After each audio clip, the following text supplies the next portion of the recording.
Yo quiero decir que es un honor estar aquí al lado de Anabel y es un honor y es un alivio porque no sé si ustedes recuerdan que García Luna dijo en una ocasión que Anabel era su peor enemigo, que era su principal, el principal peligro para él era Anabel. Pues saben que después de leer sus libros yo estoy de acuerdo con García Luna. Yo qué bueno que la tengo aquí al lado y no enfrente, no de enemiga, porque debe ser terrible tenerla de enemiga. Realmente a mí me parece que Anabel es paradigmática de esta generación de periodistas que ha surgido en México y que vienen efectivamente de la sociedad civil, que se han separado de estas lógicas que antes predominaban en la prensa nacional, en las cuales la prensa repetía uniformemente todo lo que decía el gobierno. Y estos son periodistas que realmente, Anabel y Pepe, son periodistas que realmente le sirven a la sociedad civil y nos dan información que es verdaderamente fundamental para entender lo que está pasando en el México de hoy. Su libro, Los Señores del Narco, yo creo que tendría que ser lectura obligatoria para todos los mexicanos, y yo creo que México en Llamas también. Yo estoy convencido, es decir, yo realmente leí el libro con avidez y con preocupación. Primero me llama la atención que Anabel escribe cada vez mejor, y eso está padrísimo, es decir, está muy bien, se lee como agua, y luego me impresiona el nivel de información que tiene. La información, es decir, hay un montón de cosas que vienen en este libro que yo, a pesar de que estoy leyendo periódicos y revistas todo el tiempo, no sabía ni tenía idea, pero que además te explican muchas de las cosas que estaban pasando. Por ejemplo, yo no sabía hasta qué grado Marta Sagún había buscado la presidencia en 2012, había buscado ser la candidata del PAN en 2012. Era un rumor, había cosas que se habían filtrado, pero Anabel lo documenta requete bien. Yo no sabía hasta qué punto sigue la corrupción de los Briviesca. Anabel lo documenta muy bien a través de actas ministeriales, de actas de juzgados en Estados Unidos. No sabíamos hasta qué punto estaba infiltrado el ejército por el narco. Anabel lo documenta maravillosamente bien. El caso, es decir, a mí lo que todos especulábamos, lo que mucha gente dijo, de que Acosta Chaparro había sido el general X en Los Señores del Narco, Anabel aquí confirma que es cierto, hace un recuento de todo la historia de Acosta Chaparro, de todo lo del general Ángeles Doajare, es decir, y es muy impresionante lo que vemos. La parte que a mí más, bueno, los nexos de los Briviesca con la corrupción en Pemex, es de veras de no dormir, ¿no? Y revela efectivamente esa fosa séptica de corrupción, fosa antiséptica de corrupción que fue el gobierno de Felipe Calderón. La parte que a mí más me llama la atención en el texto de Anabel es la que se refiere a la corrupción que privó en Genaro García Luna y su entorno. Cárdenas, Palomino, Rosas, es decir, son historias verdaderamente espeluznantes. Y a mí me parece finalmente que Anabel hace, a partir de información muy dura, hace un análisis que me parece espléndido de lo que ha ocurrido con la guerra del narco de Calderón, y me voy a permitir leerlo. Es un poco extenso, pero creo que lo tenemos que tener presente siempre para entender qué es lo que está ya pasando con el país. Dice así: la guerra entre los cárteles es violenta e inestable. Un día los aliados se vuelven rabiosos enemigos. Para sobrevivir, las grandes organizaciones que se han debilitado por la batalla tendenciosa del gobierno federal que favorece al cártel de Sinaloa van switchando con un grupo y luego con otro. Pese a la inestabilidad, en esta guerra existe una cadena de mando en la cual aún prevalece una jerarquía, un capo que da órdenes para hacer o dejar de hacer. El capo piensa en el negocio y, por muy pocos escrúpulos que posea, no quiere que las cosas se desborden hasta provocar un caos que se vuelva contraproducente para su negocio. Irónicamente, el único consenso que existe entre esos cárteles que quieren ver muertos a sus enemigos es que la guerra ya se salió de control y que es necesario volver al orden antes de que la anarquía afecte sus ilícitos intereses. En este nivel de guerra combaten el Ejército Mexicano, la Marina, la Secretaría de Seguridad Pública, la Policía Federal y el Gobierno de Estados Unidos. Unos se coluden con otros y combaten a los demás por pura consigna. En algunas instituciones, como la SSP federal, cada vez es más difícil distinguir quiénes son miembros del cártel y quiénes los servidores públicos. Además de esta guerra a gran escala, existe una guerra en segundo plano, más violenta y sanguinaria, que atenta de manera más directa contra la población civil. El desencadenamiento de este nivel de guerra y sus consecuencias jamás fueron previstos por el gobierno federal. La guerra de las células criminales surgidas como consecuencia de la detención o el asesinato de los narcotraficantes que pertenecían a un cártel. La guerra de las huestes de segundo y tercer nivel de los grandes capos. Y agrega: sin capacidad ni inteligencia, el gobierno de Felipe Calderón jamás calculó que cada uno de aquellos operadores importantes tenía a sus órdenes subgrupos criminales, los cuales controlaban las plazas de los cárteles de manera cotidiana. Estos subgrupos o células están conformados por sicarios, halcones, distribuidores de droga y narcomenudistas, por redes de taxistas, bandas de robacoches y secuestradores. El capo, integrante del cártel, les proporcionaba todo: dinero, droga, armas, vehículos robados e incluso protección federal. El jefe de la célula debía reclutar a su gente y encargarse de corromper a las autoridades municipales y estatales.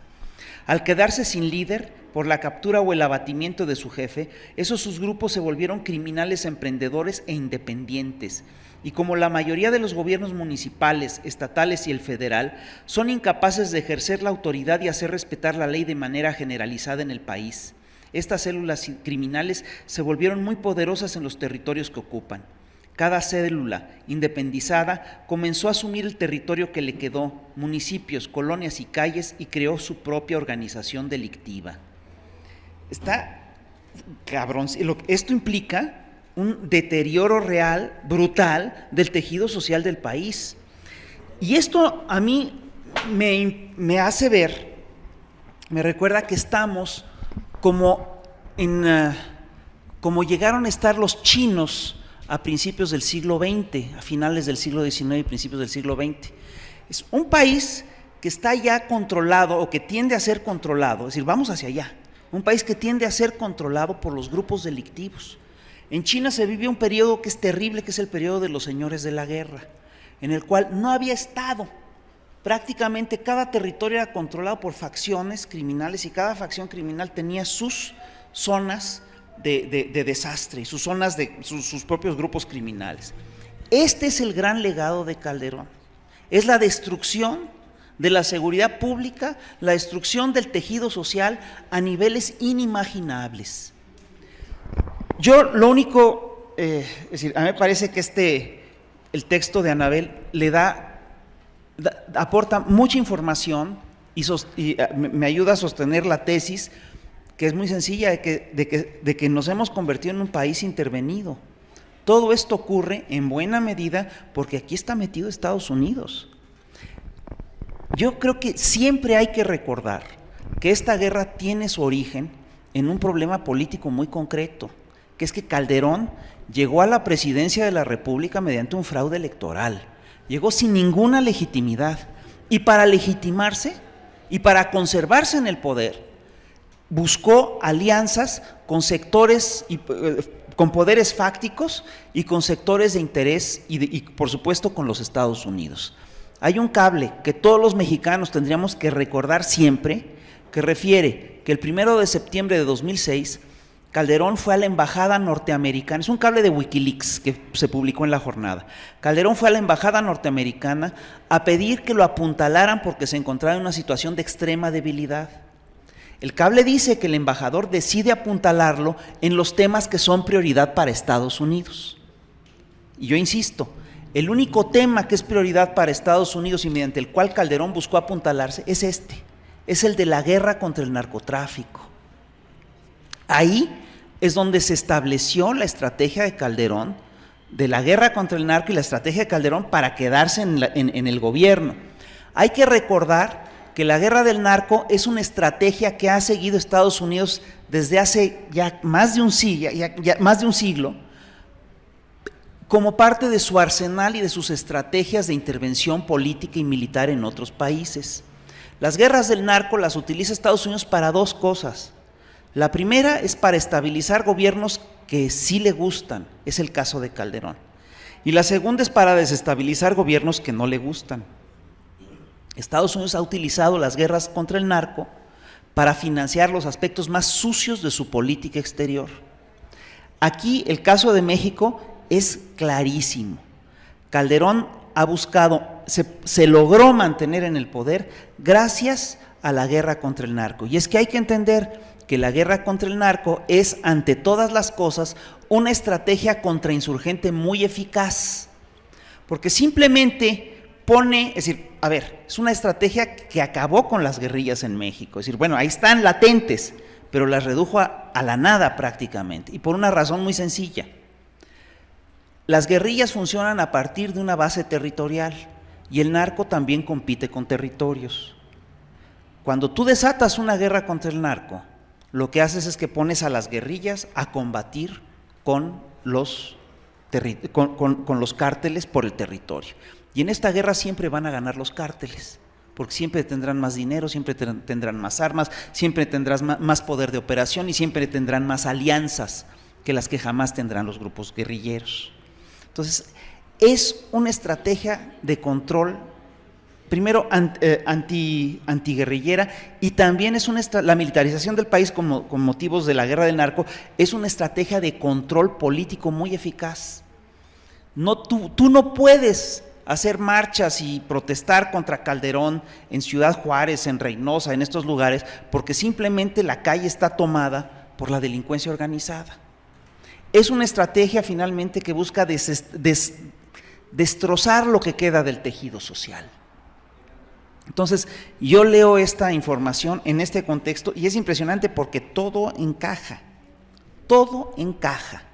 Y es claro, es decir, yo sí creo que Calderón va a ser recordado por las 5 cosas que dice Anabel. Dice Anabel que Calderón será recordado por 5 cosas: por el infinito poder del Chapo Guzmán, por el asesinato de más de 60,000 personas, parece ser que son 90,000, por el México controlado por los cárteles y por el regreso del PRI a Los Pinos. También va a ser recordado es decir, todo esto no se explica sin el fraude electoral de 2006.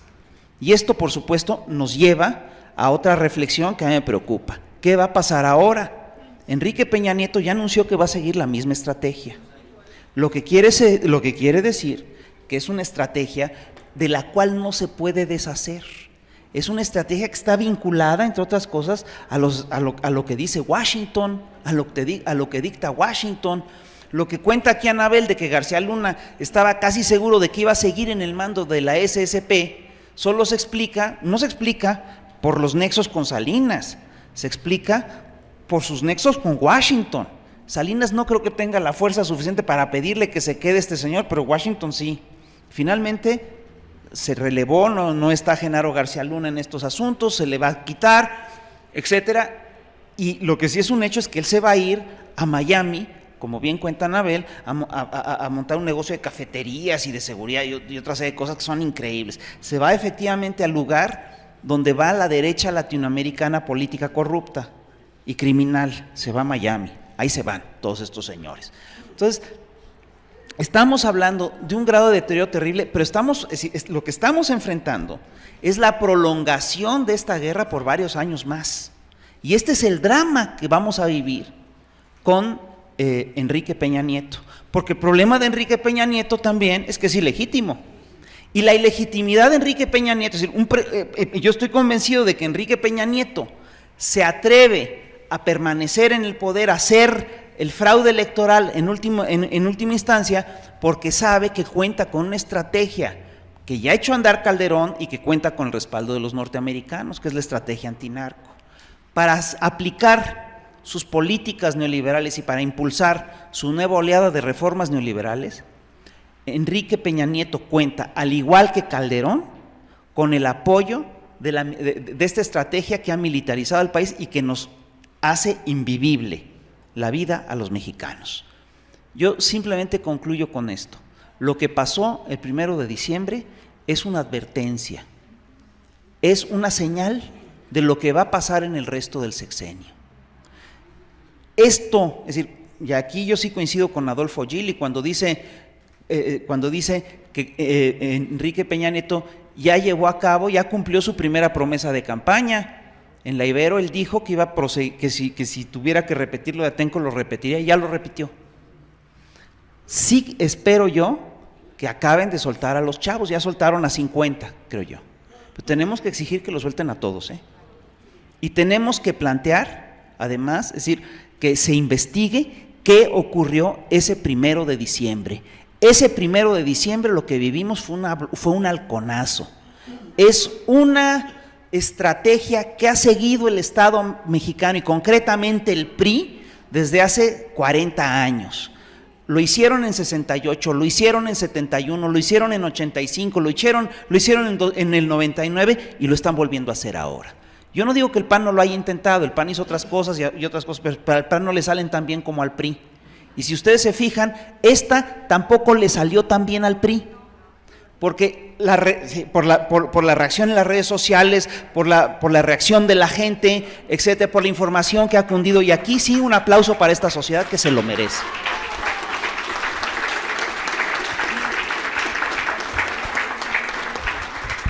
Ya sacaron a 50, vamos a sacar a los demás. A todos. Entonces, y sobre todo, y también vamos a exigir quién carajos está detrás de los provocadores que sí se metieron a la Alameda. Pues sí, claro, por supuesto, pero vamos a exigir la investigación. Las fotos están las fotos de los provocadores dialogando con los policías atrás de las vallas, están las fotos de cómo fueron los videos de cómo fueron los actos de provocación, etcétera, pero tenemos que exigir que esto vaya a fondo y que se desmantelen esto, es decir, porque en la medida en la que exijamos que esto se investigue, se verán obligados a parar esta estrategia. Esto es lo que hay que hacer. Pues deja tú, pues sí, pero además la renuncia a Mancera, por supuesto, pero ojo, yo aquí les quiero plantear un problema que es serio. El PRI, esta estrategia es una estrategia que ya usaron en el 99. Es una estrategia que también tiene que pega a varias bandas. Sin lugar a dudas, lo que hizo la Policía del Distrito Federal es inaceptable. Es inaceptable y eso se tiene que investigar, y hay que investigar quién estuvo detrás de estos actos y de estas movilizaciones. A mí, perdóname, la figura que me llama la atención es Calp, Mondragón y Calp. Aquí hay un problema con Mondragón y Calp, porque él era el que montó el operativo en el DF y el que ya era jefe de la Policía Federal ese día. Esa es la pieza clave de este proceso. Y hay que entender, ojo, hay que entender que aquí pasa una cosa que es muy seria. Esta estrategia es una estrategia de varias bandas. Es decir, es como una llave de judo. Buscan aprovechar el impulso del enemigo para derribarlo. Y el impulso del enemigo aquí está centrado claramente en la furia y el enojo de sectores ciudadanos, furia que yo creo que es legítima, enojo que yo creo que es legítimo, pero lo que hacen es, lo infiltran, hacen actos de provocación para poder reprimir y para poder encarcelar a gente. Y de paso están aprovechando todo este proceso para que tengamos bronca con el propio gobierno del Distrito Federal al que nosotros pusimos. Ojo, lo pusimos para que no hiciera estas cosas, y es inaceptable que la Policía del Distrito Federal haya hecho estas cosas, eso sin duda, pero hay que tener mucho cuidado, porque es decir, fíjate, aquí lo que resultó es muy claro, igual que con el CGH en el 99, avientan la provocación y de repente resulta que los sectores ultras, muchos de los cuales están infiltrados, de repente encuentran que su peor enemigo pues, es la izquierda institucional o la izquierda electoral. Perdóname, no. El peor enemigo es el PRI, el peor enemigo es el PAN, el peor enemigo es esta oligarquía neoliberal. Uno de los pocos diques que hay contra esta oligarquía neoliberal es esta izquierda. Hay que exigirle que se pliegue a lo que queremos, por supuesto, pero también hay que tener mucho cuidado de que esto no se convierta en un ariete para acabar con el gobierno del Distrito Federal, que al final de cuentas es un gobierno de izquierda. Entonces tenemos varias consignas. Exigir limpieza en esa policía y sí, perdóname, defender a la izquierda en este país. Es todo lo que les quiero decir. Muy buenos días. Por supuesto, lo que dice el Fisgón tiene toda la razón. Esto fue una gran provocación y los que vivimos, a mí me tocó vivir 68, 71, sabemos de lo que se trata. ¿Sí? Afortunadamente hay antecedentes, afortunadamente tenemos una sociedad mucho más despierta, mucho más avisada, mucho más capaz de denuncia, mucho más capaz de organización. Bueno, yo hice un pequeño texto, tal vez no lo lea todo para no hacer la cansada, pero yo digo que bajo este título que tiene reminiscencias rulfianas, ¿no? México en llamas, el legado de Calderón, los mexicanos vamos a enriquecer y vamos a alimentar nuestra indignación. Si es que a esas alturas del partido esto es posible, si todavía puede crecer nuestra indignación. Pero bueno, página por página de las 300 que abarca, nos vamos a topar en este libro de Anabel Hernández con una aportación documental irrefutable, ¿sí? Y una puntual, eficaz y valiente prosa con la cual esta joven, pero ya experimentada periodista y escritora, ha logrado conjuntar una galería de horrores. Son de tal variedad e intensidad cada una de las historias aquí investigadas y desmenuzadas hasta el tuétano, que cada lector va a poder escoger, ya no digamos a su villano favorito, ¿sí?, pero tal vez sí la peor tropelía o traición que recuerde en su vida. Yo sé que en este auditorio, donde suelen habitar y tener eco las voces populares de verdad, las que quieren un cambio para el país, un cambio revolucionario para el país, aquí no hay un solo panista. Bueno, ni por equivocación. Pero me imagino que estos derechistas, tantos los del corazón del lado equivocado, se lo tienen acá de la derecha, ¿no?, se acuerdan y respetan las enseñanzas todavía de Manuel Gómez Morín, de Efraín González Luna, de Adolfo Cristel Ibarrola y hasta del bravucón Maquío, Manuel Cloutier, o del respetable Luis Calderón Vega, padre del nada respetable Felipe. Como los oportunistas neopanistas, eso hablo de los que sí creen en un partido conservador y tienen filosofía, tienen ganas de cambiar el país porque así creen ellos, ¿no? Pero están los oportunistas neopanistas. Estamos hablando de que hace 3 días nos dan el dato de que el 80% de los militantes panistas fueron de este sexenio.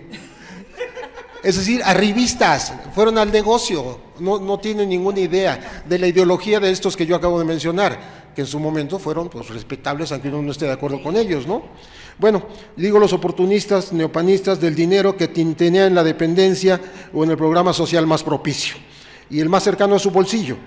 Ya no saben qué es más indignante estos panistas, si el menosprecio y la ausencia de apoyos de Calderón para la candidata de su propio partido, Josefina Vázquez Mota, que por cierto fue su jefa de campaña, fue la que le llegó dineros de recursos sociales, fue la que contrató a Hildebrando, el hermano de Margarita Zavala, para que le pasara la lista de los padrones, para que sobre eso se hicieran una selección de votos, etcétera, etcétera. Bueno, pues la traicionó.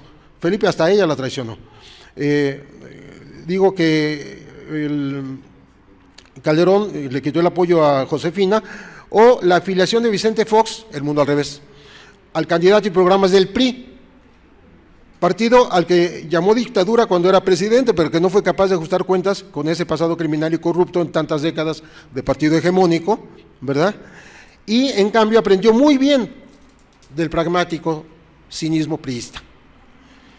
No solamente eso, en años recientes le sacó raja mediante cursos de política de alto nivel, imagínense a Fox dando cursos de alto nivel de política, para recibir aportaciones multimillonarias de esos políticos priistas, a los que junto con su inefable esposa Marta Sagún, una máquina de extorsión, la describe un empresario aquí en las páginas del libro de Anabel, le ha dado por exprimir económicamente.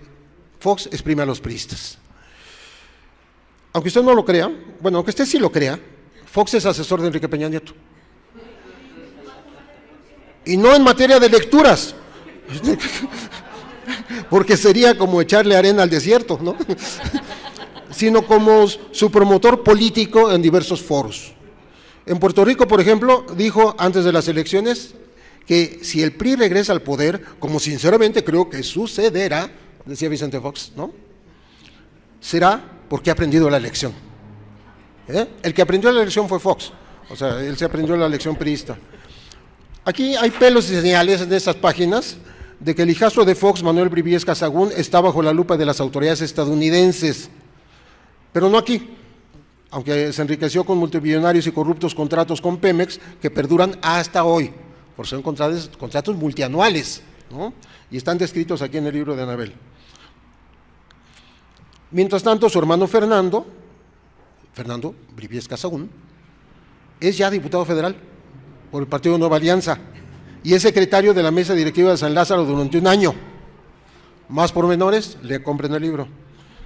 ¿Quiere usted saber de la pugna entre generales del otro respetable ejército mexicano, que tiene a unos en prisión, a unos generales en prisión, gracias a muy sospechosas y convenientes acusaciones de testigos protegidos, como el Grande, que es nada menos que Sergio Villarreal Barragán, este narco, ya lo acabamos de mandar a Estados Unidos, al mismo tiempo que otros se daban, los generales, más que patadas en la mesa, cuchilladas por la espalda, para ganar la titularidad de la Secretaría de la Defensa Nacional y todos los puestos alrededor del secretario de la Defensa.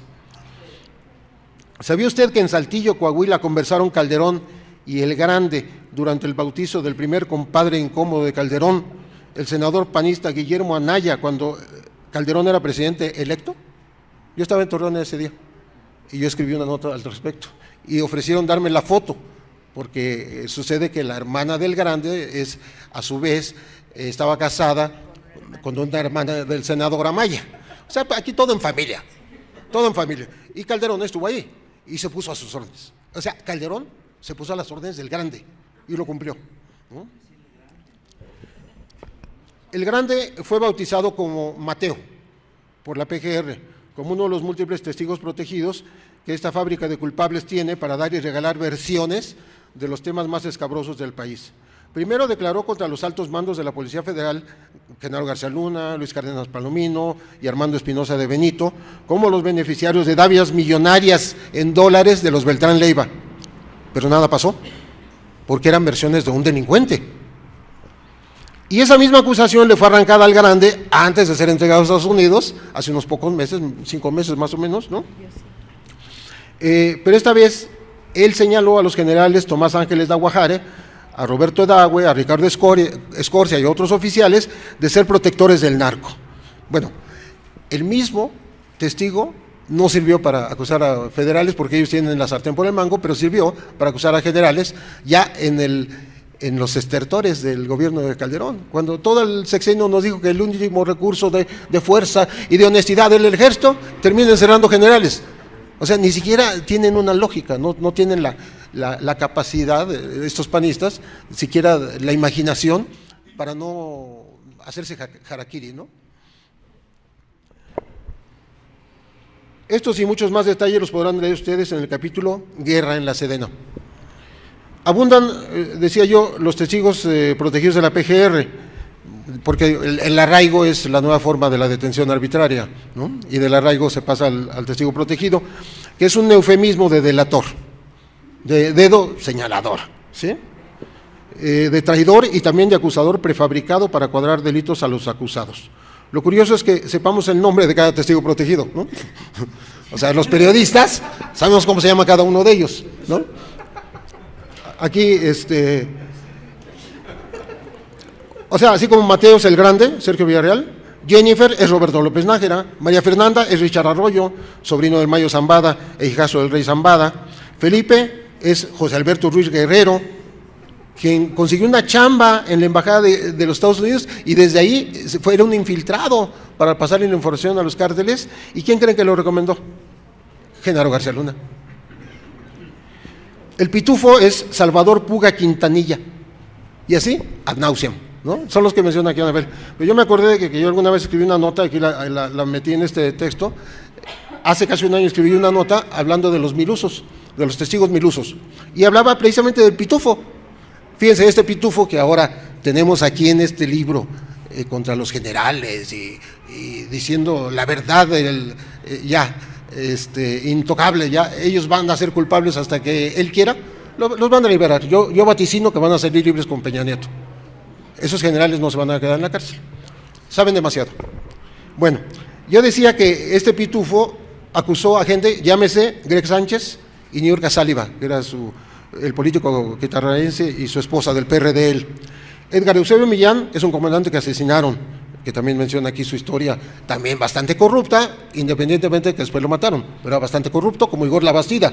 Y hay muchos comandantes de la Federal que fueron asesinados, ahí no se va en extenso, Anabel, porque no es el tema de su libro, pero falta investigar ese círculo cercano a García Luna, todos se fueron muriendo por intoxicación de plomo. O sea, les dieron balazos a los pobres, ¿no? Está Víctor Gerardo Garay Cadena, un comandante que liberó Calderón 2 semanas antes de irse. O sea, lo acaba de dejar libre. ¿Se acuerdan? 2 días, dije 2 semanas, ¿verdad? No, unas horas, menos de 48 horas antes de irse Calderón, liberó a Gerardo Garay Cadena, brazo derecho de Genaro García Luna. Ustedes se acordarán de aquel señor que tomó una casa del Desierto de los Leones, en donde se pasó 2 días de lo mejor ahí con unas muchachas que habían contratado prostitutas, unas colombianas bellísimas, ¿no? Con coca, con los mejores vinos, mientras tenía a los detenidos en la alberca y les echaba hielo para torturarlos y sacarles la verdad de los departamentos que de ahí fueron a saquear. O sea, fueron por el botín de guerra, mientras estaban los colombianos y los mexicanos en la alberca helándose en el Desierto de los Leones en noviembre, diciembre, estaba en la costa del Cocol, entonces confesaron hasta de lo que no sabían de su mamá. Y entonces este señor fue a la cárcel y lo acaban de liberar. O sea, antes de irse, Calderón cumplió seguramente una promesa no escrita a su compadrísimo Genaro García Luna.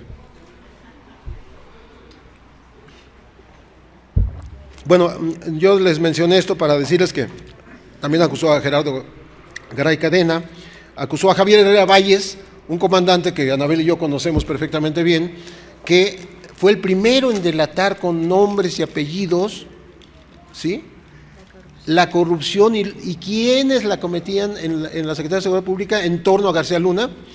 Le escribió una carta a Calderón, al no recibir respuesta rápida, le mandó otra carta. ¿Qué pasó? Lo investigaron a él, le inventaron delitos a él y se fue al bote, estuvo 4 años casi, acaba de salir, afortunadamente, está libre, o sea que hay esperanza de que alguien se libre de las garras de esta maldita policía, ¿no? Pero está libre Herrera Valles. Y el otro día estuvo en el Senado cuando la comparecencia de Genaro García Luna, porque no deja de ser un hombre valiente. O sea, si tú quieres que te encierren, escríbele a Calderón, ¿no? Y denúnciale algo, ¿no?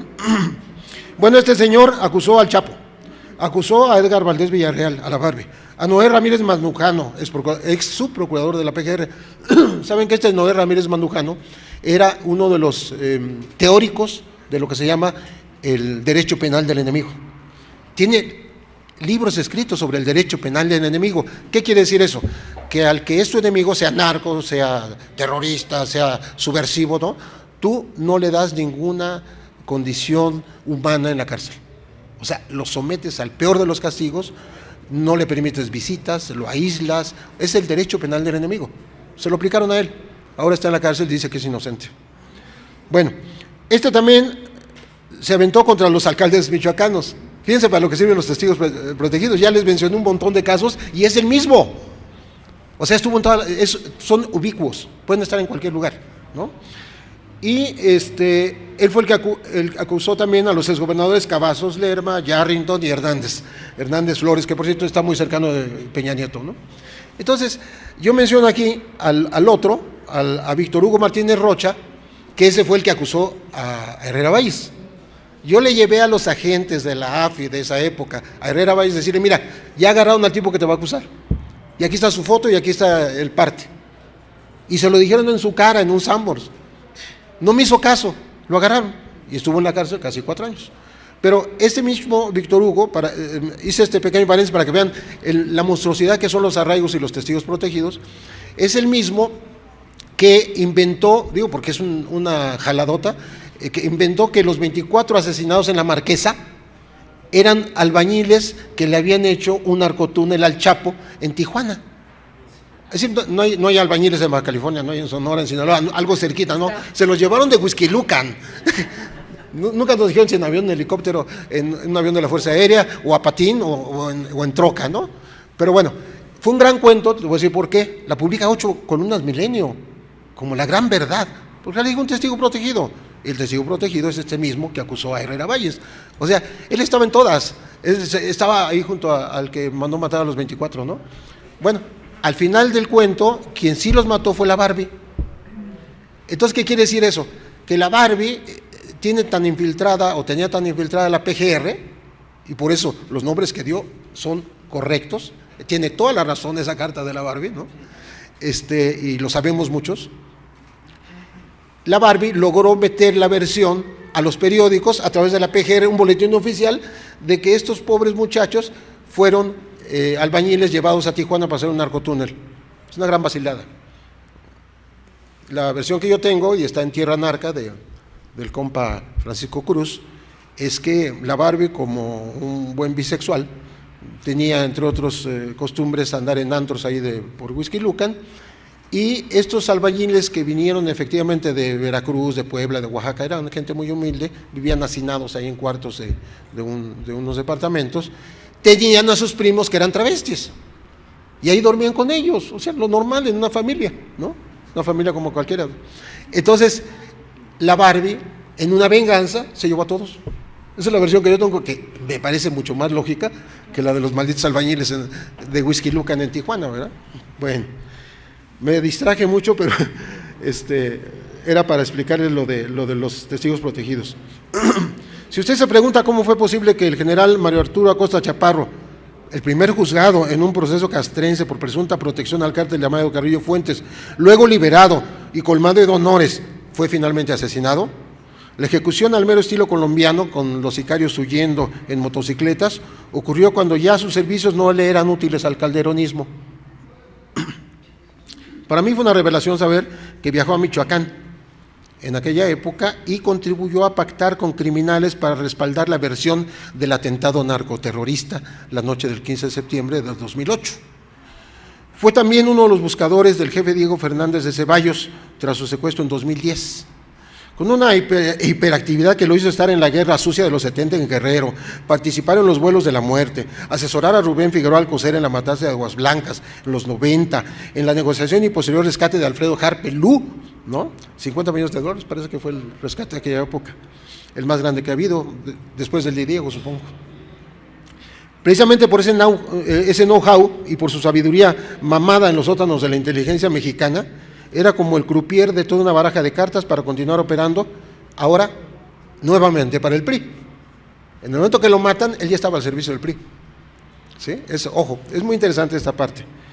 Si usted se preguntó alguna vez cómo es posible que siga entrando tanta cocaína de Sudamérica a territorio mexicano para seguir su camino hacia Estados Unidos, lea este libro, donde aparecen con detalle las operaciones ilegales bajo disfraz de legalidad, como es correcto hacer para bien de la empresa criminal, para descargar cocaína en grandes cantidades, para el trasiego en Toluca, en instalaciones de la Policía Federal, pero también en Cancún, en el Distrito Federal, en Guadalajara, en Manzanillo, en Puerto Vallarta. O sea, el cuento de sí hay pistas clandestinas, por supuesto, y llegan avionetitas por la frontera con Guatemala casi a ras de suelo para que no las detecten los radares. Sí hay burros y mulas, los que traen la cocaína en los cuerpos. Sí hay clavos en los automóviles, en fin, pero aterrizan en los aeropuertos. O sea, no le den vueltas al asunto, ¿no? Con protección oficial. Todo está muy bien descrito aquí por Anabel. En estas páginas encontrará usted la explicación de por qué se balacearon entre sí en el área de comida rápida del aeropuerto de la Ciudad de México, federales contra federales. Amigos, además, copartícipes en negocios sucios de protección al narco, quizás alegando por el botín o a ver quién recibía la próxima carga de sustancias ilícitas protegidas por todo el aparato. Quedó claro que la balacera del 25 de junio de 2012 ocurrió por falta de control de sus subordinados disputando un botín. El responsable finalmente señalado por dos de los agentes detenidos, que son Daniel Cruz García y Seferino Morales, era ni más ni menos que Luis Cárdenas Palomino, operador del narcotráfico en el aeropuerto. La mano derecha de García Luna, ¿para qué nos vamos más lejos? Su cómplice. Aquí, para información de todos, incluyendo a Anabel y el Fisgón, yo supe que a Cárdenas Palomino lo iban a nombrar diplomático en Canadá. No sé si agregaduría policíaca en Canadá, ojo, en el TLC, ¿no? Pero al final no lo aceptaron, o sea, ya no se fue para allá, ya no pudo irse, ¿no? Como ahora me sospecho que Genaro tal vez no se puede estar en Estados Unidos, después de lo de Tres Marías. Pero en fin, todo está en este libro. Imagínese usted, van a contar todo lo que quería saber. Bueno, hablando de Cárdenas Palomino, en este país donde no pasa nada, ¿no? Él no tiene por lo pronto cargo oficial, pero su cuñado sí. Humberto Castillejos ya es asesor jurídico del presidente Enrique Peña Nieto. Y también es hijo de aquel abogado que fue asesinado en la colonia Condesa porque andaba en cosas malas. Eso no es una sospecha. Había telefonemas del asesinado Enrique Salinas de Gortari momentos antes de que lo asesinaran, exactamente en el Estado de México, al teléfono de este señor, que es el papá del ahora asesor de Enrique Peña Nieto, ¿no? Asesinado por la mafia en la colonia Condesa. Digo, nada más para que se den cuenta. Alfredo Castillo, que es amigo y pariente pariente político de Luis Cárdenas, es ahora subsecretario de Gobernación. Digo, para que no se espanten, ¿no? Aquí va usted a encontrar todo lo que quería saber y tal vez no se te debía preguntar sobre tráfico de armas por la propia Policía Federal y el Ejército, los nunca investigados asesinatos de comandantes que decía yo hace rato, el dinero de Joaquín El Chapo Guzmán para la campaña de Felipe Calderón, pactos con traficantes, manipulación de los exámenes de confianza y el polígrafo según de qué policía o funcionario se trate. García Luna nunca se hizo el polígrafo, como lo demuestra Anabel. En cambio, agentes de la DEA le hacían el polígrafo a todos los mandos de la Federal en el Hotel Gran Marquís de Reforma. Ellos me lo dijeron a mí, cuando recién los corrió García Luna. O sea, con el pretexto de un curso, el 10 de mayo, por cierto, del 2008, los trajo a todos, al 2007, los trajo a todos a la Ciudad de México y de sorpresa, polígrafo. Y el polígrafo pues, le da el resultado que uno quiere. Pero les hacían el interrogatorio en inglés, porque eran los de la DEA y de la embajada los que hacían el polígrafo a los comandantes, que les sirvió a García Luna para correrlos a todos y poner a los suyos, nada más.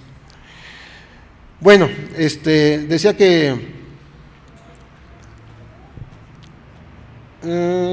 las pláticas de García Luna con Salinas buscando impunidad, la extraña pero íntima relación entre Felipe Calderón y el intocable hasta hoy Genaro García Luna. ¿Cómo te digo hasta hoy? Porque tenemos esperanzas de que algo pase ahí. Porque ahí está el episodio de Tres Marías, en donde sus muchachos atacaron con intención de aniquilar a los estadounidenses ocupantes de una camioneta blindada con placas diplomáticas. Anabel sugiere que iban otros agentes norteamericanos dentro. Crece el rumor, que yo ya recibí de fuente muy, muy, muy informada, de que iba ahí dentro el mismísimo Héctor Beltrán Leiva. Eso lo digo yo, ¿no? Porque iba a convertirse en el delator consentido de la DEA y de la CIA contra el Chapo Guzmán. Por eso los muchachos de García Luna le tiraron a matar a los que iban adentro y esos muchachos acababan de estar comisionados en Sinaloa. Tenían 2 meses de estar en Tres Marías, o sea, nada más.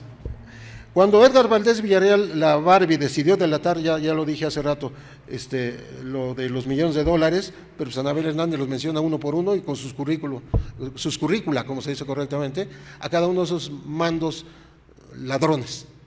Que además les voy a dar un dato curioso para documentar su optimismo que decía el gran Monsiváis, ¿no? Estos señores muchas veces no tienen los estudios necesarios.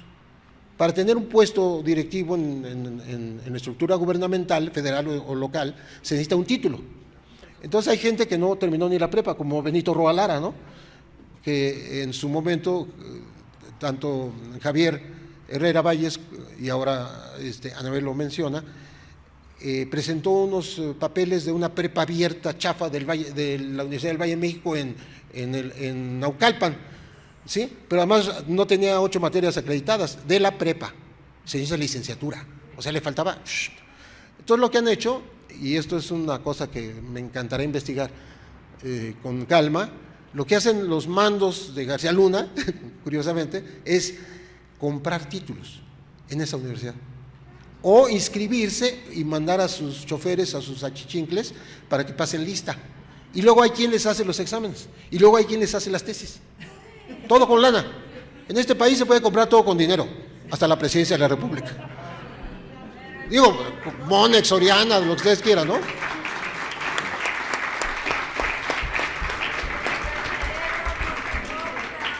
Bueno, yo termino. Como dicen las 2 últimas líneas de este estrujante libro, hablando de Felipe Calderón, y digo que también de García Luna y de Luis Cárdenas Palomino, decimos nosotros debemos decir nosotros aquí también, que para él y para los integrantes de su equipo responsables del desastre, ni perdón ni olvido.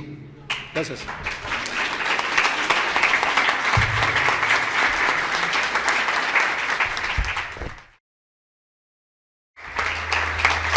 Gracias, la verdad es para mí un gusto volver a estar aquí con el Buzón Ciudadano, además de que creo que el trabajo que realizan es muy importante y quizá hoy más que nunca.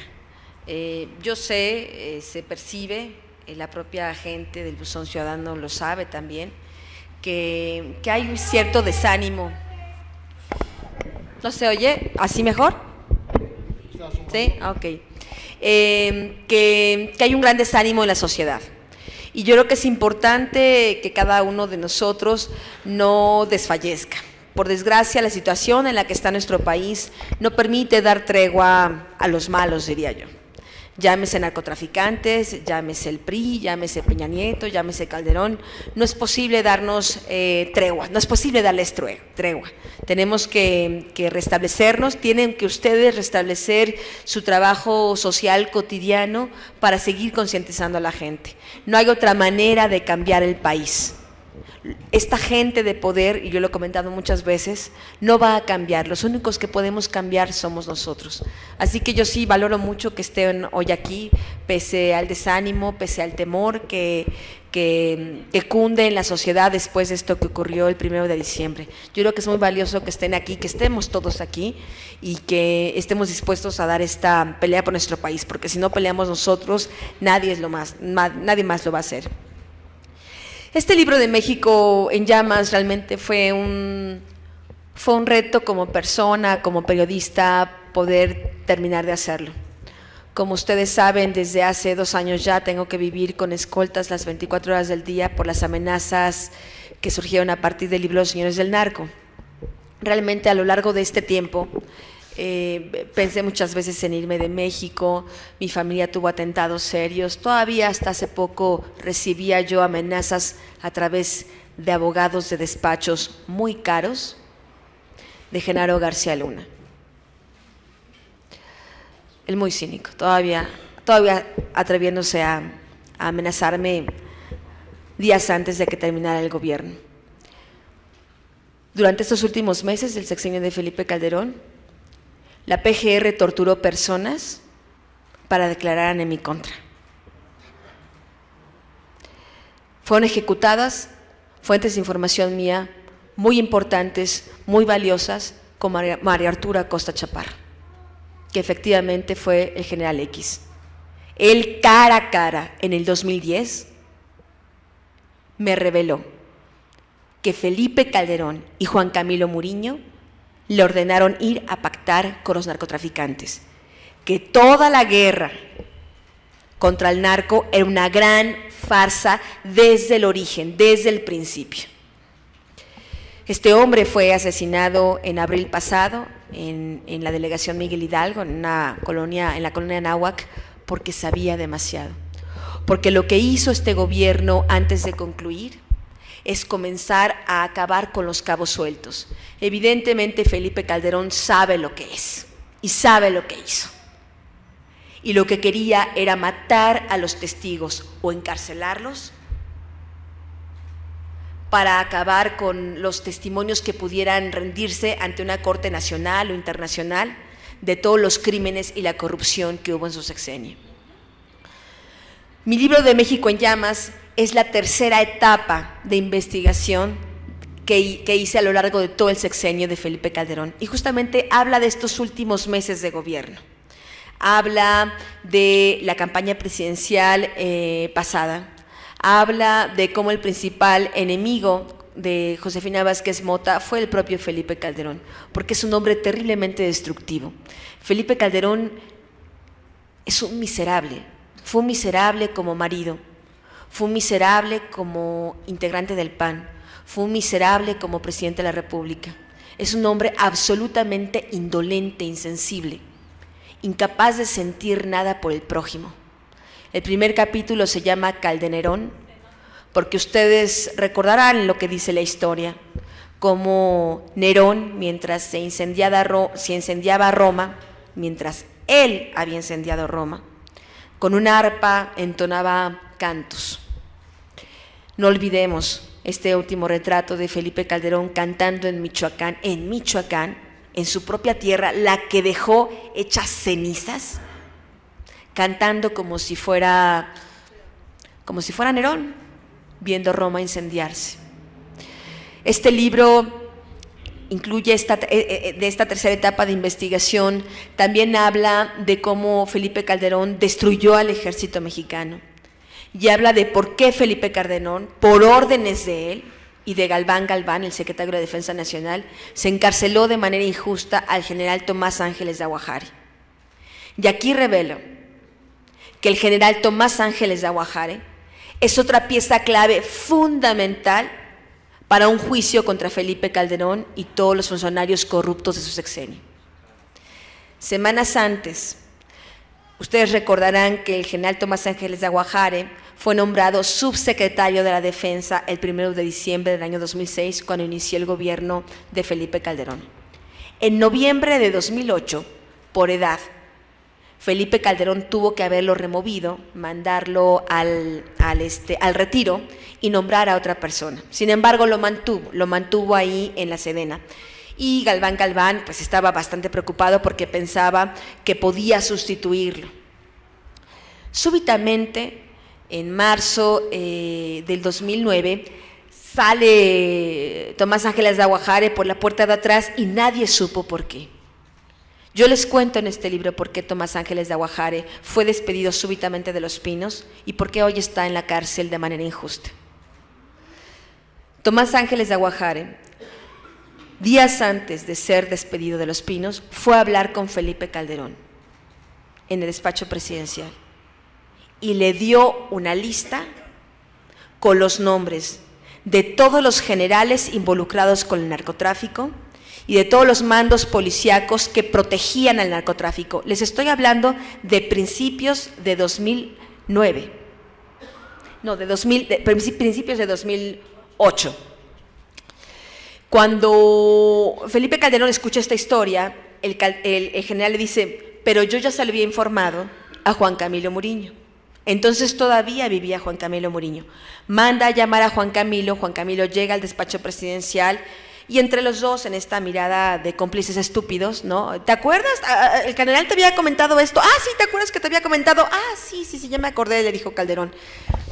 Saca a Juan Camilo Muriño del despacho presidencial y todavía Calderón va acompañando al general, dándole palmaditas en la espalda, sobándole la espalda, diciéndole que gracias a ciudadanos como él, México podía cambiar, que le agradecía mucho la lista de generales y de funcionarios públicos que le había entregado.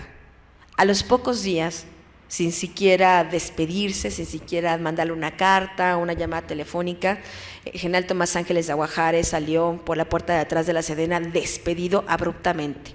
Por eso, por haber ido a denunciarle al presidente, haber hecho público, presidente, yo sé. Y al haberle informado a Calderón y que Calderón no haga nada, Calderón se convierte cómplice por protección y por omisión. Y por eso tendría que ser juzgado en México. ¿Acaso internacionalmente en esta Corte de la Haya? Porque eso significa que todos los homicidios que han ocurrido, los más de 80,000 efectivamente muertes ocurridas en México, fue su absoluta responsabilidad. Porque él, por un lado, protegió a los cárteles, principalmente al cártel de Sinaloa. Y por otro lado, cuando supo quiénes eran los funcionarios públicos que estaban involucrados con el narcotráfico, en vez de mandarlos a la cárcel, los protegió. Por eso Tomás Ángeles de Aguajare está hoy en prisión. Casi a principios de este año 2012, Tomás Ángeles de Aguajare comenzó a ser buscado por el PRI. Y el PRI sabía perfectamente lo que estaba buscando. Sabían que de Aguajare podía ser un arma muy filosa contra el propio Felipe Calderón. Eso fue lo que encendió los focos rojos en Los Pinos. Ya habían matado a María Arturo Acosta Chaparro, muy amigo de Tomás Ángeles de Aguajare. No podían matar a Tomás Ángeles de Aguajare porque hubiera sido un escándalo internacional. Y finalmente es que optan por meterlo en prisión. Pero Tomás Ángeles de Aguajare es inocente. Calderón destruyó al ejército mexicano porque metió a la cárcel o despidió a los generales honestos y los corruptos se quedaron. Este libro de México en Llamas no solo habla del pasado inmediato, también habla del futuro. Si alguien quiere saber quién es Salvador Cienfuegos, el actual secretario de la Defensa Nacional, tiene que leer el libro México en Llamas. Porque este general que hoy nos quieren vender como si fuera la solución a los problemas de inseguridad, les contaría por lo menos 2 episodios clave para entender por qué está como secretario de la Defensa Nacional. En sus narices, por decir lo menos, el cártel de Sinaloa y los Beltrán Leiva, el cártel protegido en el Estado de México, crecieron mientras él estaba como encargado de la zona militar de Acapulco, en Guerrero, cuya sede estaba en Acapulco. Mientras el general estuvo ahí, mientras Cienfuegos estuvo ahí, el cártel de Sinaloa y los Beltrán Leiva actuaron con absoluta impunidad.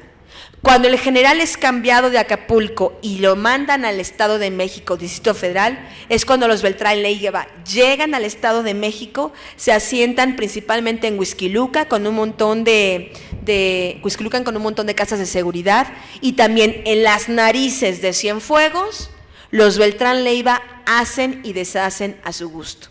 El principal padrino de Cienfuegos es un empresario terrible, por decirlo menos, de negro historial, además documentado perfectamente, que se llama Jaime Camil, que es uno de esos señores del narco que yo menciono en mi libro Los Señores del Narco. Porque este hombre, desde que empezó a ser empresario, cuya fortuna fue súbita, era socio de los lavadores de dinero de Amado Carrillo Fuentes, así que es un hombre con un largo historial, cuando menos, de relaciones de negocios con el crimen organizado. Ese hombre es el que impulsó a Cienfuegos para que fuera secretario de la Defensa Nacional. Como decía Reveles, el papel de Humberto Castillejos. Yo aquí hablo, documento, señalo cómo Luis Cárdenas Palomino pues estaba de muy buen ánimo, pese a la balacera en el Aeropuerto Internacional de la Ciudad de México, pese a la balacera en Tres Marías, él estaba bastante tranquilo. Y estaba bastante tranquilo porque sus parientes ya le habían garantizado inmunidad con Enrique Peña Nieto. Su cuñado, que podría ser eso no delictivo, pues luego uno no puede escoger quiénes son los parientes o quién se casa con los hermanos o con las hermanas. Humberto Castillejos no es solo el cuñado de Luis Cárdenas Palomino, es su cómplice con la delincuencia y con los negocios sucios. Ese hombre es hoy el abogado del presidente de la República, es el consejero jurídico de la presidencia de la República. Este México en llamas que nos deja Felipe Calderón es un país absolutamente hecho pedazos. Es sorprendente que a 10 días del sexenio de Enrique Peña Nieto, los mexicanos no tengamos todavía siquiera derecho, acceso a un diagnóstico, a que nos diga cara a cara públicamente el señor Peña Nieto cómo recibió este país. ¿En qué estado realmente se encuentra el ejército mexicano? ¿En qué situación de absoluta descomposición encontró la Secretaría de Seguridad Pública Federal, que prefiere mejor eliminarla, exterminarla, que mantenerla? ¿Y por qué en base a ese diagnóstico no ya hay investigaciones u órdenes de aprehensión en contra de los responsables? Porque esa es otra historia. Sí, el sexenio de Calderón ya acabó, pero los hombres responsables, incluyendo al propio Calderón, siguen con vida y están aquí todavía pensando extender su poder. Genaro García Luna, Felipe Calderón, se fue a Harvard, y aquí lo comento antes de que la presidencia de la República lo confirmara. Se va a Harvard, pero no crean que va a Harvard por la puerta de adelante, va por la puerta de atrás, que al fin y al cabo ya se acostumbró por haber entrado hacia el Congreso, así que también entra a Harvard por la puerta de atrás. Entra como un profesor temporal en un diplomado que le hicieron a modo, o sea, ni en Harvard lo quieren. El gobierno de Estados Unidos le ha de haber encontrado ahí un resquicio, una materia ahí que dar seguramente una vez al mes o algo por el estilo, si los alumnos lo aguantan, por supuesto. La materia de corrupción. Por ejemplo, sí. Y Genaro García Luna pues ya está en Miami, desde mediados de este año ya mandó a su familia para allá, estableció una empresa fachada que se llama exactamente como Restaurantes, que creó aquí en la Ciudad de México, pero evidentemente es una empresa fachada como lo son sus restaurantes en la Ciudad de México. En realidad uno podía asomarse por ahí y no había ni un cliente, pero seguramente se prestaba a poder lavar dinero y hacer otro tipo de negocios. Entonces estamos hablando de que este México en llamas, este legado de Calderón, no terminó el 1 de diciembre. Ojalá hubiera sido así. Ojalá la pesadilla hubiera terminado y hoy nos hubiéramos despertado súbitamente en un nuevo México. Es escandaloso, indignante, como los medios de comunicación, los principales periódicos, los principales canales de televisión hablan de México como si ya no hubiera más muertos, como si los cárteles se hubieran exterminado, como si la delincuencia, los secuestradores, los extorsionadores ya no estuvieran más ahí. Como si dormimos la noche del 30 de noviembre y el 1 de diciembre amanecimos en otro mundo, en otra dimensión. Y eso es falso.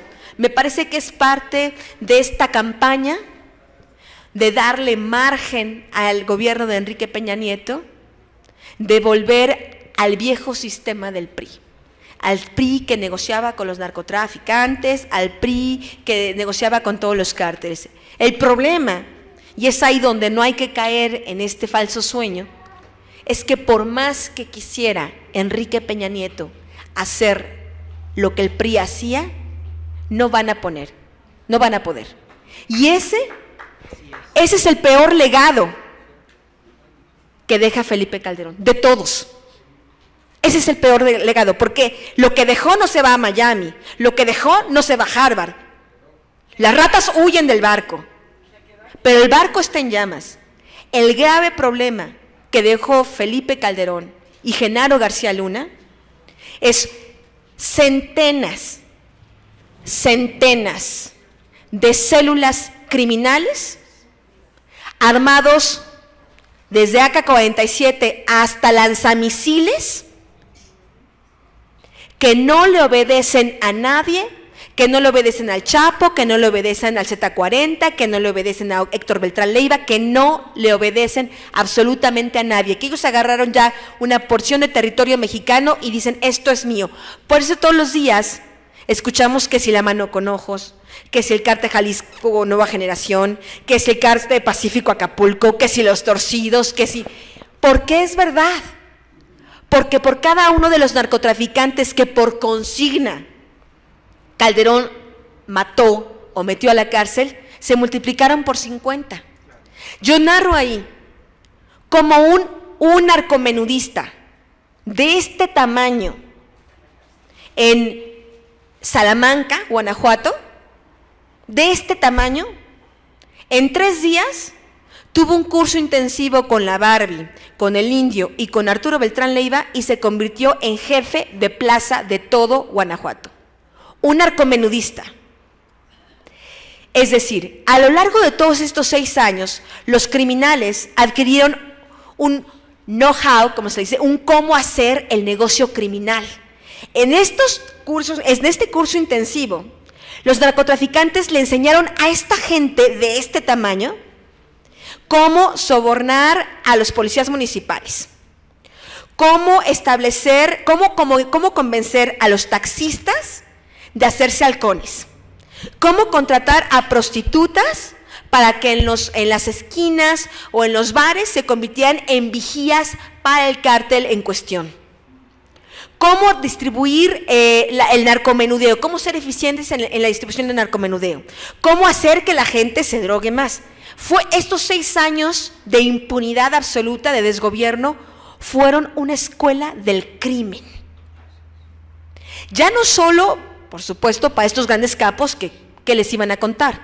Lo peligroso son las pequeñas células criminales, que es gente que trae un gran rencor social, que es gente que trae una gran descomposición social y que se vuelve muy violenta, muy salvaje.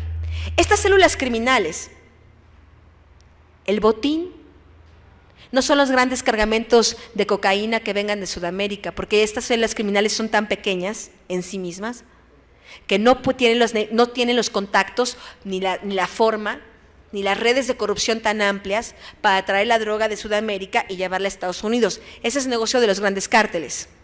El problema de estas células criminales es que el negocio somos nosotros. Son los que nos extorsionan. Son los que prostituyen a nuestros hijos y se dedican a la pornografía infantil. Son los que secuestran. Son los que envenenan a nuestros hijos en las escuelas. Y estas células criminales, Peña Nieto y el modelo viejo del PRI, no puede sentarlos a la mesa a negociar. ¿Cuántos miles tendrían que estar en esa mesa de negociación? Pero hay otra cosa que es peor. La guerra de tercer impacto. La guerra mucho más soterrada que la de las células criminales, que los grupos de mercenarios que ya hay en México y que son herencia de Felipe Calderón, de los cuales él nunca quiso reconocer su existencia. Lo que yo encontré en mi investigación es que ya hay grupos de mercenarios que se contratan a los cárteles, que se contratan con las células o que se pueden contratar igual con un político, con un empresario, con un presidente municipal, con un gobernador, que asesinan a sueldo. Lo que ocurrió el año pasado en los Arcos del Milenio, ahí en la ciudad de Guadalajara, Jalisco. ¿Recuerdan esas camionetas que dejaron con un montón de cuerpos apilados? Algunos muchachos de pizzerías, algunos muchachos de tiendas departamentales, etcétera, etcétera. Eso no fue un acto al azar. Quienes orquestaron eso fueron muchachos entre 18 y 25 años, miembros de un grupo de mercenarios, con quienes un Z, vayan ustedes a ver si era un Z o no, porque yo mañana puedo decir que soy Z y presentarme aquí con cualquiera de ustedes, nadie se va a poner a investigar si la persona lo es o no lo es, ¿no? Llega el Z, le entrega una lista de personas, una lista, no fue al azar, no fue una cosa de que, yo me encontraba esta persona en la esquina y la levanto y la mato, no, fue con una lista. Durante un mes, ese grupo de mercenarios, nombre por nombre, fueron ubicando a cada una de sus víctimas, nombre por nombre, a través de Facebook, a través de Twitter, a través del Internet, a través de las credenciales del lector, con una precisión escalofriante, porque estamos hablando de que son muchachos entre 18 y 20 y tantos años.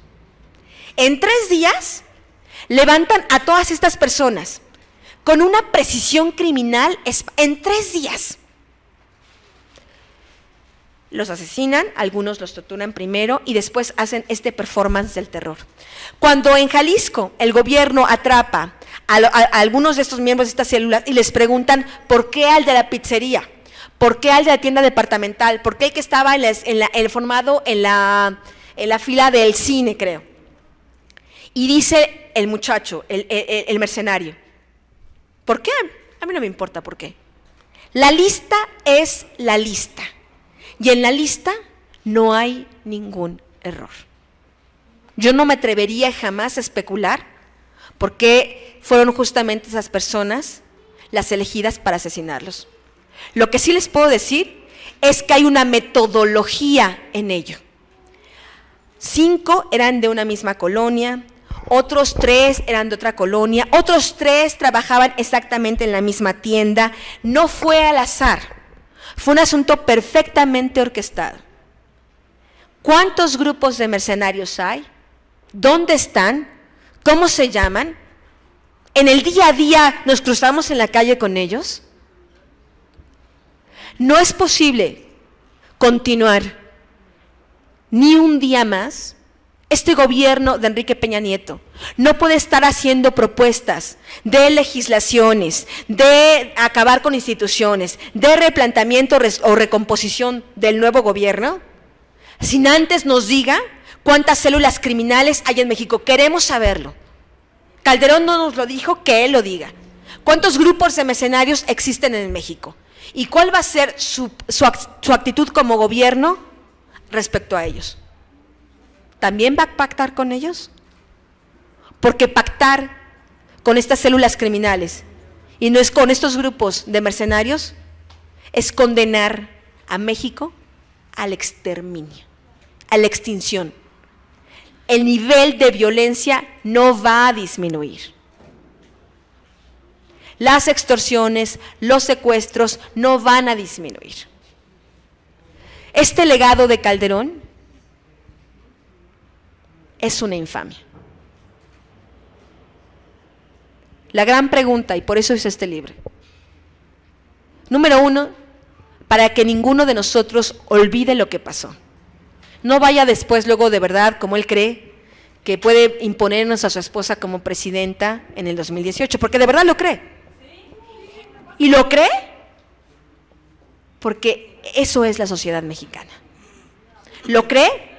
Porque hoy puede regresar un Salinas a la escena pública, pararse en una universidad de prestigio y que los muchachos la aplaudan. Porque él puede caminar en la calle un Salinas sin que nadie lo repudie, lo abuchee. Porque ahí está Vicente Fox, su monumento a la corrupción, el Centro Fox, y todavía los medios de comunicación le ponen el micrófono todos los domingos a ver qué nueva estupidez va a decir. Y se lo publican, además. ¿Puede regresar Felipe Calderón bajo las faldas de su esposa?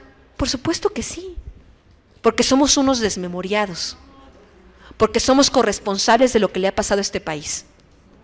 Este libro es para no perder la memoria. Este libro es para que de eso que nos deja Felipe Calderón, exigirle cuentas a Enrique Peña Nieto. ¿Por qué pone a Cienfuegos? ¿Por qué protege al cuñado de Luis Cárdenas Palomino? ¿Por qué no nos dice cuántas células criminales hay? Este libro de México en Llamas es para que Calderón, para que Genaro García Luna, para que todos sus cómplices jamás tengan ni nuestro perdón ni nuestro olvido. Gracias.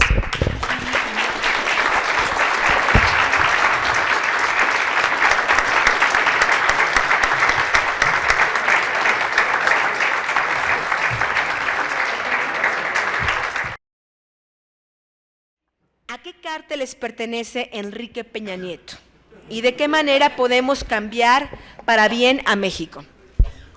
Tanto como decir a qué cárteles pertenece a Enrique Peña Nieto, decirlo de esa manera, pues no es… yo no diría si pertenece o trabaja.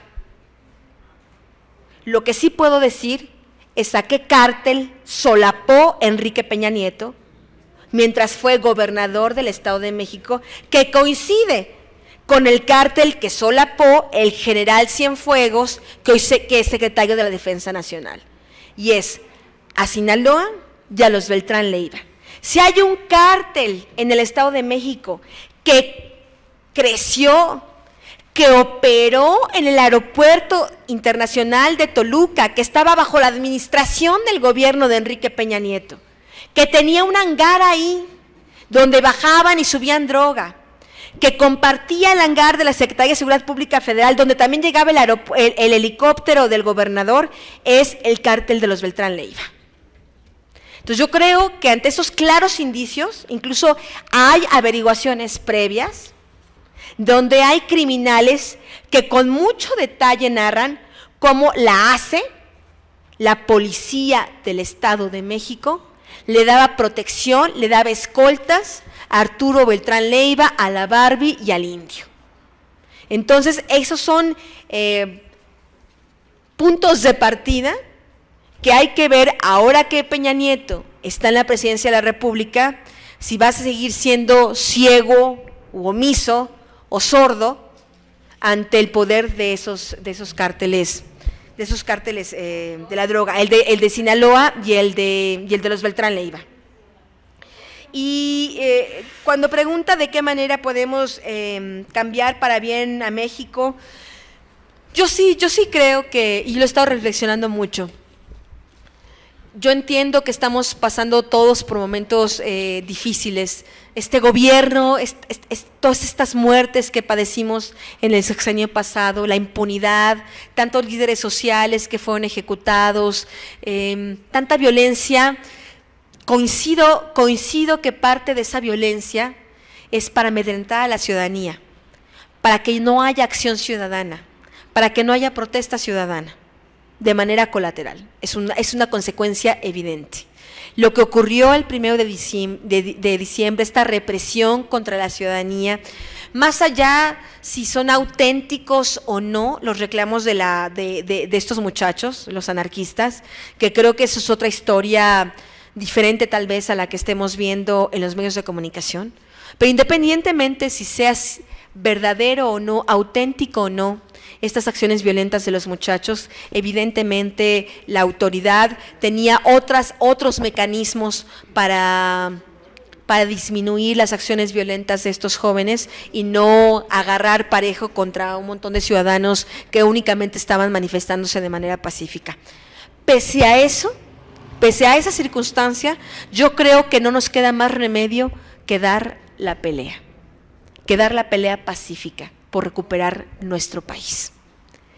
Que al PRI no se le olvide que solo el 17% de los mexicanos votaron por él. Es mentira que llega con lo que quiere hacer creernos otra vez los medios de comunicación masiva, que llegue el PRI con toda la cargada, que llegue el PRI con todo su poder. Vemos a los viejos priistas, a Amalio Fabio, a Emilio Gamboa, vemos a Osorio Chong, vemos a todas estas exsalinistas.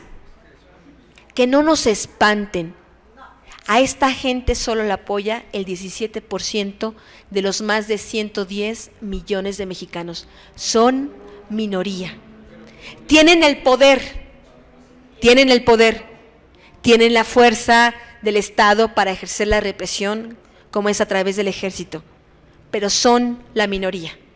La mayoría somos los ciudadanos que no los queremos y no queríamos que volvieran. Entonces me parece que tenemos que hacer valer esa ciudadanía de manera pacífica pero enérgica. Me parece que esa reacción que hubo de la sociedad, independientemente de que estos muchachos tengan o no derecho o tengan o no razón en lo que hicieron, no era pertinente ni era equitativa el uso de la fuerza del Estado que se aplicó sobre de ellos, mucho menos las detenciones arbitrarias. Ese grito de la ciudadanía se hizo escuchar en Los Pinos y por eso hoy muchos de estos jóvenes están libres. No dejemos de reclamar, no nos quedemos callados, no creamos que llega el PRI a aplastarnos, porque eso no es verdad.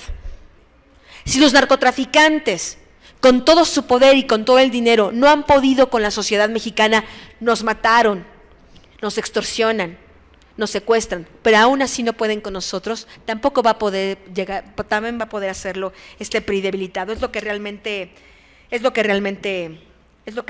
creo. Si tú quieres contestar algo.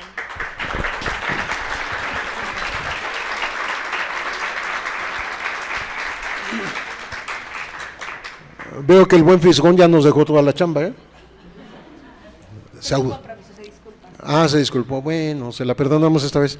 No, vamos a tratar de ser breves para no cansarles a ustedes y sobre todo porque le va a tocar a Anabel firmar, le va a doler la mano. Entonces, leo así como van apareciendo. ¿Será cierto que la guerra durará 10 años? Se mencionan 2 años todavía de que las fuerzas de seguridad de la nación estarán en las calles y el posible estado de sitio en todo el país, regiones del país también, regiones económicas que violaron las garantías individuales. Se viene la militarización de la Ciudad de México, ¿existe esa posibilidad? Bueno, es una pregunta múltiple obviamente. Es muy difícil con la bola de cristal aquí en la mesa decir cuánto va a durar la guerra, pero va a durar muchos años. Va a durar tanto como quieran los Estados Unidos. En eso tiene razón el Fisgón, porque somos un país dependiente, hay que entenderlo, y dependemos de las políticas de Washington y cada vez los últimos gobiernos que hemos tenido son más proclives exactamente a entregar la soberanía. O sea, no tienen ni noción de lo que es la soberanía. Entonces, obedecen ciegamente lo que dice Estados Unidos y les doy pruebas. En este momento van cerca de 11,000 militares, marinos y policías mexicanos entrenados por Colombia. Imagínense, un país menor que el nuestro, porque Estados Unidos lo pone como el ejemplo de lo que se debe hacer en la guerra contra el narcotráfico, y hay acuerdos a través de Estados Unidos, Plan Colombia, Iniciativa de Mérida, en donde los mexicanos van a entrenarse a Colombia o vienen los colombianos a entrenarlos.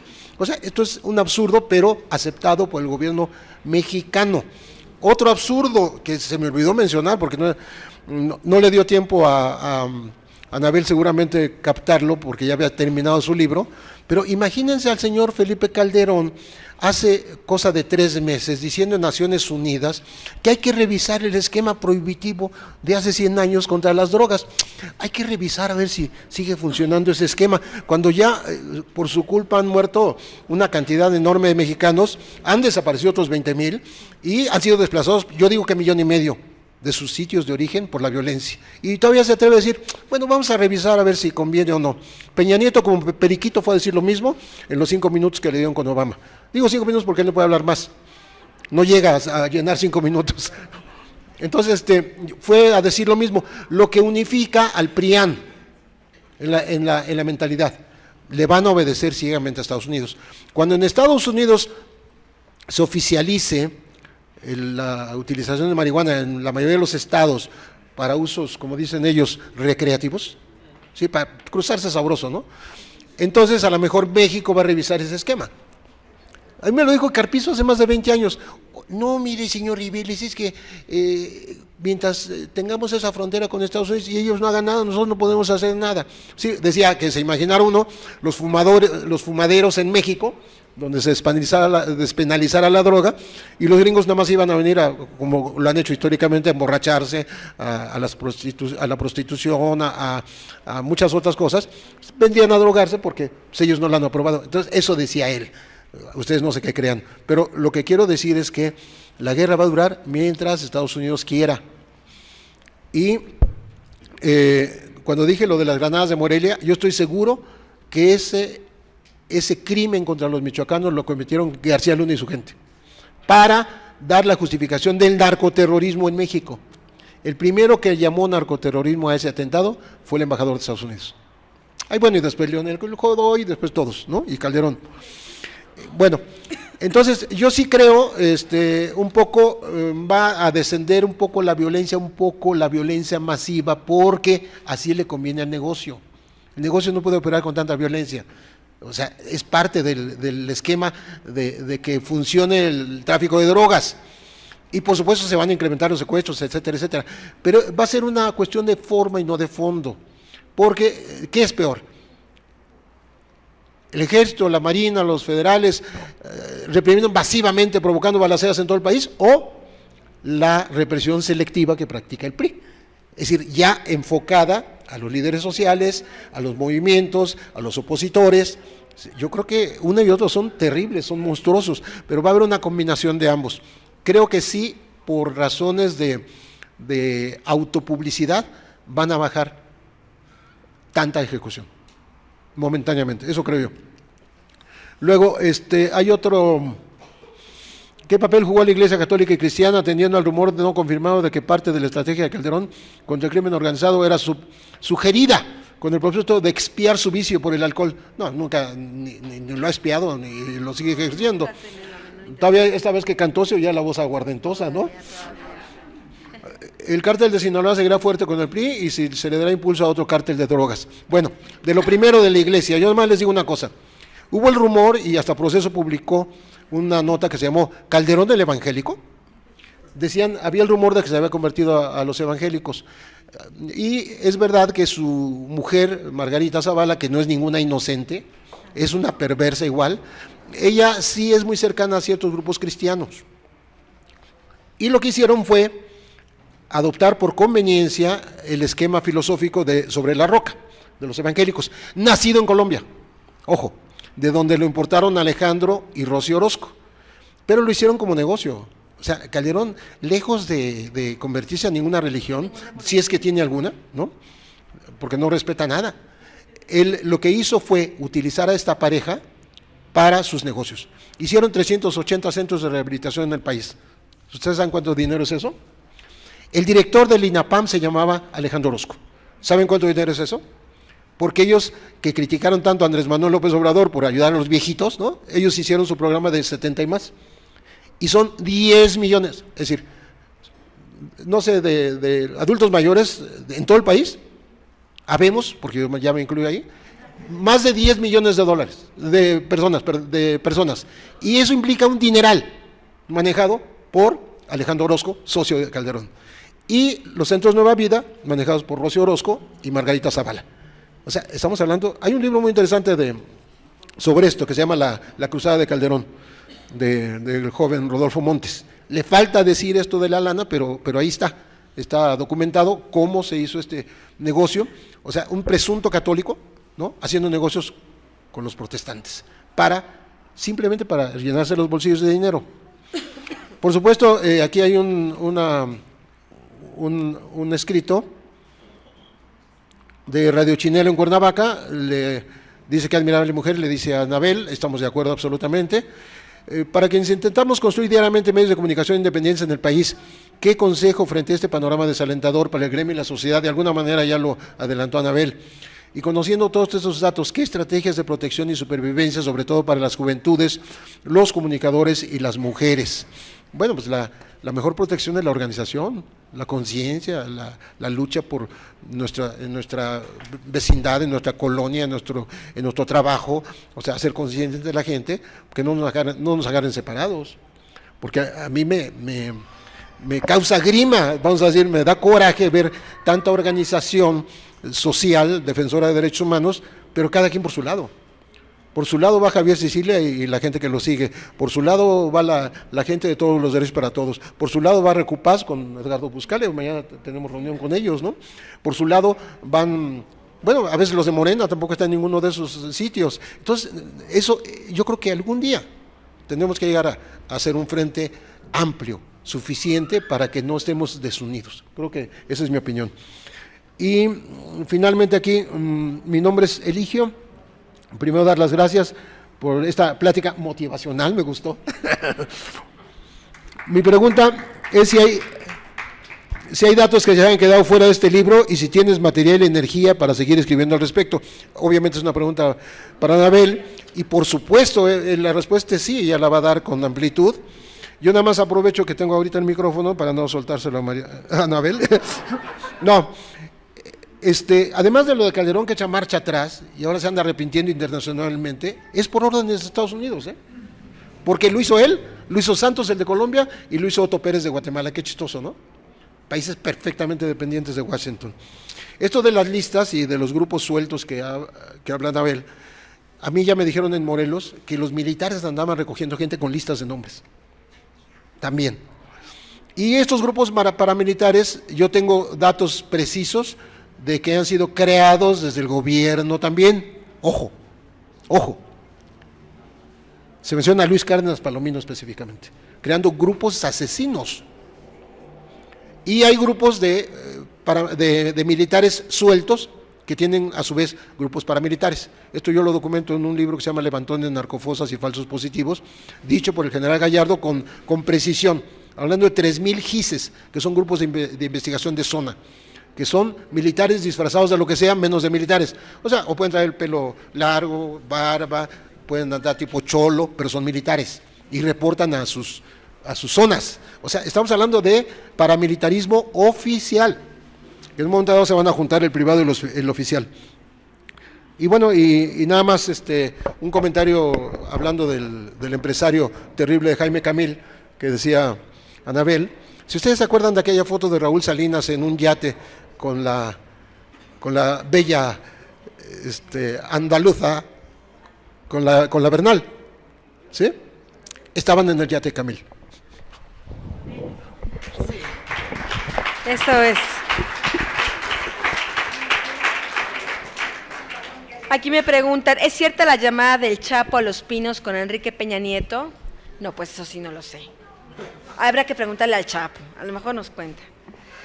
¿Y el general Naranjo qué viene a regresar ¿a qué viene? ¿A regresar al cártel de Cali y su liderazgo? ¿A establecer la sociedad? Bueno, el cártel de Cali prácticamente está muy debilitado, está desaparecido. Realmente hoy quienes mandan en el narcotráfico en el mundo es el cártel de Sinaloa, es el cártel hegemónico. Esa es la gran herencia de Calderón. ¿Qué guerra del narco deja a un narcotraficante mexicano como el más poderoso de todos los tiempos según la DEA, ¿no?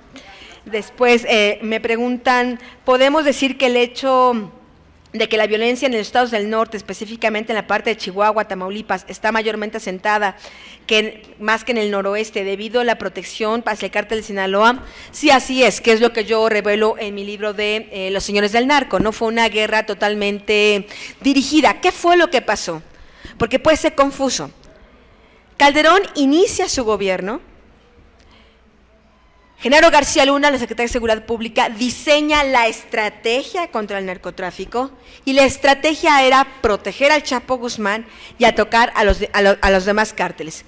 Como en el 2007 comenzó a ser muy violenta la batalla entre los cárteles, y después en enero de 2008 rompe el cártel de Sinaloa con los Beltrán Leiva, y eso aumenta muchísimo más la espiral de violencia, y ya empezaba a llamar la atención pública en el mundo de todos estos muertos en México. La orden que le da Calderón y Juan Camilo Muriño al general Mario Arturo Acosta Chaparro era: a ver, pues sí protegemos al cártel de Sinaloa, pero como esto ya se está desbordando, como hay una gran violencia generalizada que nos está causando que las inversiones internacionales no lleguen, que desde el mundo nos estén señalando, entonces ve y diles que todos pueden hacer lo que quieran. La orden que se le dio a Mario Arturo Acosta Chaparro es: ve y dile al Chapo, porque se reunió con el Chapo, ve y dile a Héctor Beltrán Leiva, ve y dile a Heriberto Lascano, el líder de los Zetas, ve y dile a todos, pues que pueden hacer lo que quieran, que nada más sus muertos los escondan bien, porque que no se vean feos, pero pueden hacer lo que quieran. Lo que quieren es, pueden traficar, pueden hacer lo que quieran con la acción. A mí no me importa, lo único que no se vea fea la casa, ¿no? Si van a hacer su fiesta, pues que no dejen regados ahí las botellas de alcohol y los vasos y las colillas, ¿no? Si van a hacer su pachanga, hágala como quieran, de lo que quieran, pero recojan el tiradero. Ese es el propósito de Calderón. Y bueno, la Barbie lo señala en su carta.